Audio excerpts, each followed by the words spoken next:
did you pick an 8-year-old clip? Why didn't you pick one of our newer clips?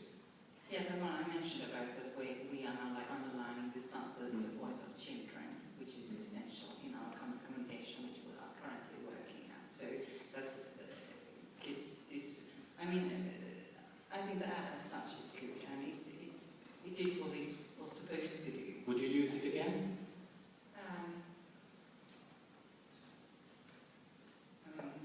It's the product of that time, so not as such,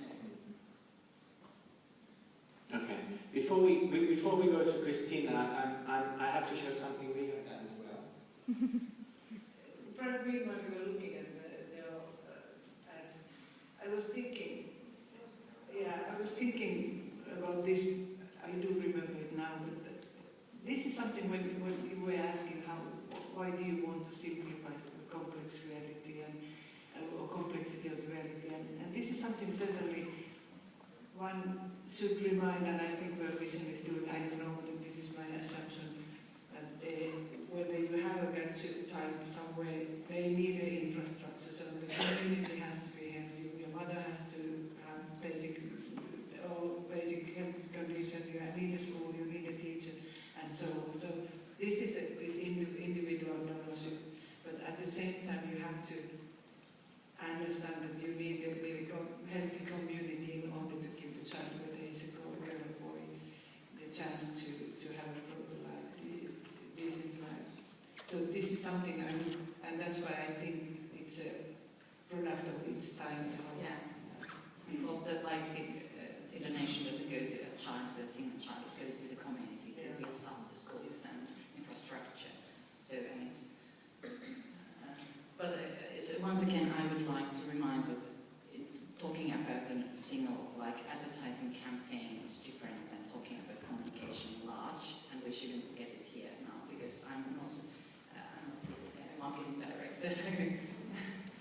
Okay, this next picture we're going to show is an ad that we actually never ever showed anywhere else but on the web. And it went out through Facebook, it went out through Twitter feeds, etc. And it went quite viral, and a lot of people saw it. We were launching a campaign to get people to sign up to an SMS network where they would get messages from us about somebody. Anne mentioned the SMS network earlier, where we get the information of some person in danger in some place, and we can immediately mobilize people. All they have to do is to just sign their name and send an SMS back to us. We were trying to market this as a product. It is also, in Finland, it is also a fundraising product, because every time they send the text, they also give us a donation. So we want them to act, but they are also paying for the upkeep of that system, that we can do it. And I would say that we have a dual sort of aim, both to get people activated, to doing something, to actually collect names on the appeals, but also to raise some funds. The language is actually sort of, it doesn't really matter what it is, but there are some Finnish subtitles where basically the person sort of says that have you heard about this new system? And the other person says, like, what new system? And they say, Amnesty has this SMS campaign. And the people say, ooh, that's bad. And then it sort of says, where should you not go? Well, you shouldn't go to Amnesty's website. And I'm very interested to hear the other panelists comment on this ad.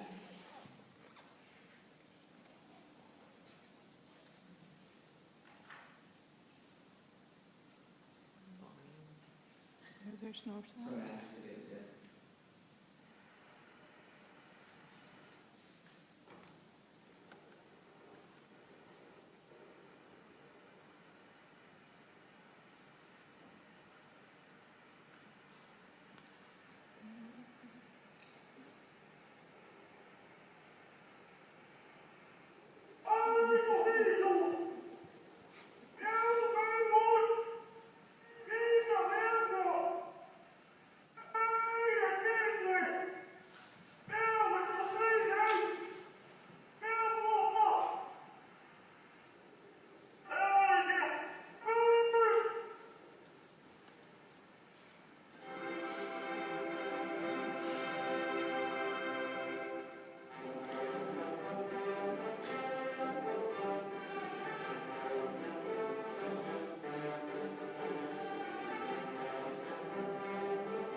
what Jiang Zemin, the former Chinese president, sort of supposedly says there is that this SMS is a really effective thing, and we really need to worry about it.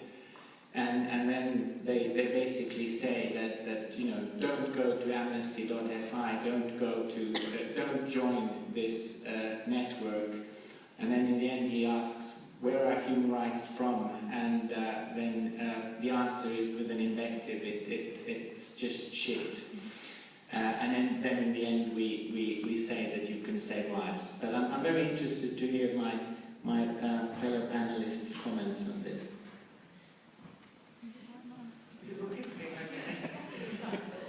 What I think this is well targeted. I think it is, yeah, first of all, it is a campaign.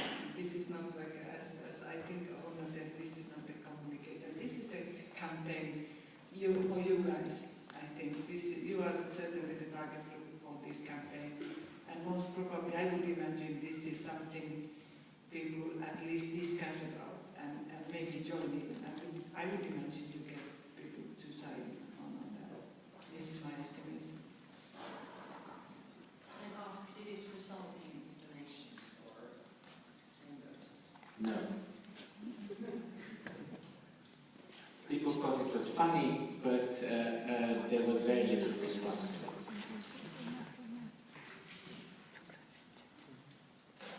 Okay, the last subject we are going to talk about is again, and this is, I'm sorry for those of you who are not from Finland and won't necessarily recognize the context, but you will probably have seen that in the last 2 or 3 days or so, there's been lots and lots of people walking around in the street with red piggy banks with the Red Cross sign on. It's been the annual Hunger Day. And how long has the Hunger Day campaign been on? For 25 years? 34 years during a week. And it has become probably one of the biggest sort of fundraising branded events in Finland. And a good friend of mine used to be a communications person at the Red Cross.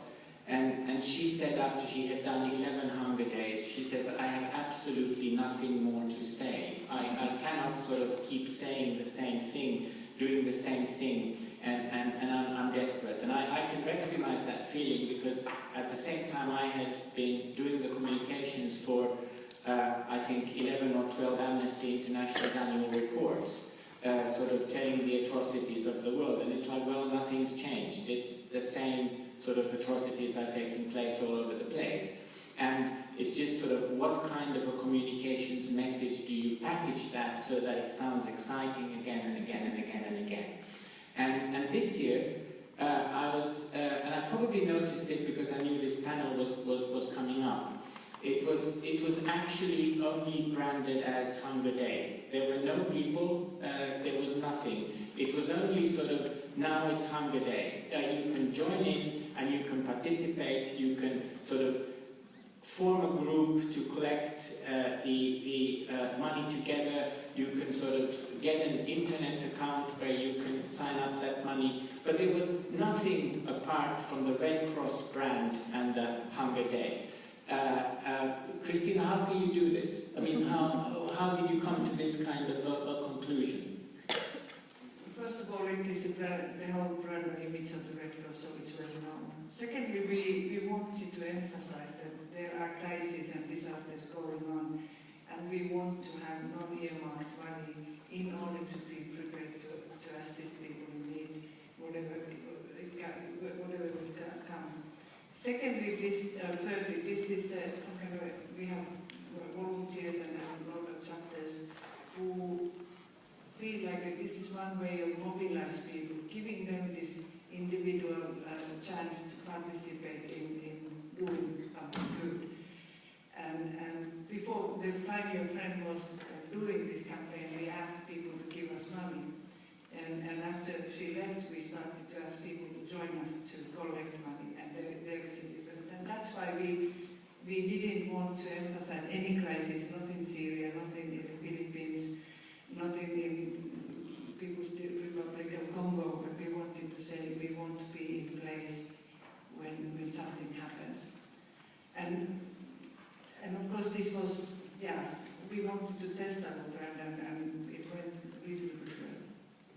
results are better or worse than earlier years? It's really the same. Yeah, it's about the same. Yeah. But would you say this is post-humanitarian communication?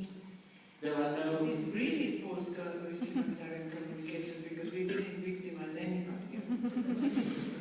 But I you don't... went to the feel-good factor and you emphasized the brand. Yeah, then we had this, we wanted people to participate and give them a chance to collect money. Because I tell you something, I always do it. I was collecting money in 3 days in different parts of Finland.